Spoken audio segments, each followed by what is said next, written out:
রুনা লায়লা বাংলাদেশের একজন কিংবদন্তি গায়িকা এবং সঙ্গীত শিল্পী। তার কণ্ঠের মিষ্টি সুর, আবেগ এবং সুর সঙ্গীতের প্রতি গভীর প্রেম তাকে বাংলাদেশের সঙ্গীত জগতের একজন অত্যন্ত সম্মানিত ব্যক্তিত্ব হিসেবে প্রতিষ্ঠিত করেছেন। তিনি শুধু বাংলাদেশে নয় বরং ভারত, পাকিস্তান সহ বিশ্বের বিভিন্ন দেশে ব্যাপক জনপ্রিয়। জন্ম ও শৈশব: রুনা লায়লা ১৭ নভেম্বর ১৯৫২ সালে ব্রাহ্মণবাড়িয়া জেলার আশুগঞ্জ থানায় কুড়িপাই গ্রামে জন্মগ্রহণ করেন। তার পুরো নাম ছিল রুনা লায়লা খান। তার পিতার নাম ছিল মোহাম্মদ গোলাম মোর্শেদ এবং তার মায়ের নাম ছিল আলিয়া বেগম। রুনা লায়লা ছোটবেলা থেকেই সঙ্গীতের প্রতি আগ্রহী ছিলেন এবং তার শৈশব থেকেই সঙ্গীতের প্রতি তার ভালো লাগা শুরু হয়। সঙ্গীত জীবন: রুনা লায়লা মাত্র ৪ বছর বয়সে প্রথম গানের রেকর্ড করেন। তার কণ্ঠে শৈশব থেকে শ্রোতারা মুগ্ধ হন। তিনি ৬০-এর দশকের শেষ দিকে রেডিওতে গাইতে শুরু করেন এবং ধীরে ধীরে তার গানের জনপ্রিয়তা বাড়তেই থাকে। তবে রুনা লায়লা তার ক্যারিয়ার শুরু করেন পাকিস্তান থেকে। ১৯৬৭ সালে পাকিস্তানের কায়েদ-এ-আজম রেডিওতে তার প্রথম গাওয়া গান প্রচারিত হয়। তারপর তিনি পাকিস্তানের বিভিন্ন সঙ্গীত প্রতিযোগিতায় অংশগ্রহণ করেন এবং প্রতিযোগিতাগুলোতে শীর্ষ স্থান অর্জন করেন। এরপরে তিনি বাংলাদেশে ফিরে এসে বাংলা গানের জগতে অবদান রাখা শুরু করেন।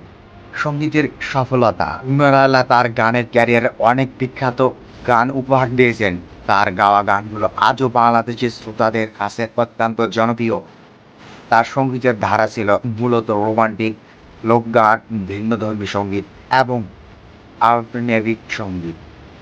তার উল্লেখযোগ্য কিছু গান হলো অঙ্গনেতে বসন্ত বাতাসে, তুমি কি জানো, তুমি কি, অন্তরাতে মনের মধ্যে আছে তোমারই ছবি।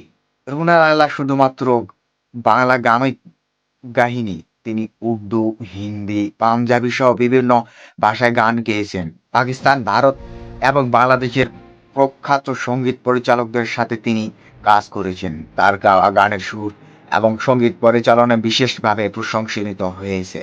এটি একটি আমাদের বাংলাদেশের গর্বের বিষয়। সম্মাননা ও পুরস্কার: রুনা লায়লা তার ক্যারিয়ারে অসংখ্য পুরস্কার অর্জন করেছেন।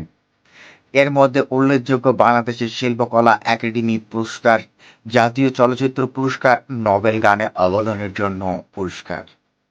তিনি ২০০৫ সালে শিল্পকলা একাডেমি থেকে বিশেষ সম্মাননা পুরস্কার পান এবং একই ভারতের কলকাতা এবং পাকিস্তান বিভিন্ন সঙ্গীত উৎসবে অংশগ্রহণ করেছেন। ব্যক্তিগত জীবন: রুনা লায়লা ব্যক্তিগত জীবনে একজন বিনয়ী এবং শান্ত স্বভাবের নারী। তিনি ১৯৭৪ সালে পাকিস্তানের গায়ক কামাল আহমেদকে বিয়ে করেছিলেন, তবে পরবর্তীতে তাদের বিচ্ছেদ হয়।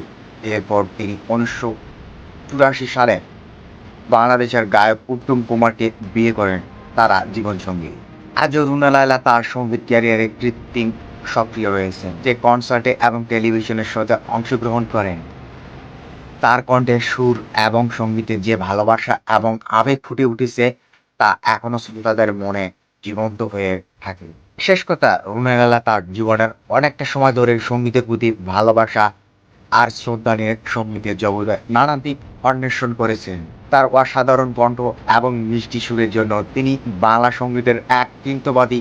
বাংলাদেশি সঙ্গীত কর্মীদের কাছে তার অবদান রয়েছে। ভিডিওটি আজ এ পর্যন্ত। ভিডিওটি ভালো লাগলে একটা লাইক করতে পারেন, বন্ধুদের মাঝে শেয়ার করতে পারেন। ভালো থাকেন, সুস্থ থাকেন। আল্লাহ হাফেজ।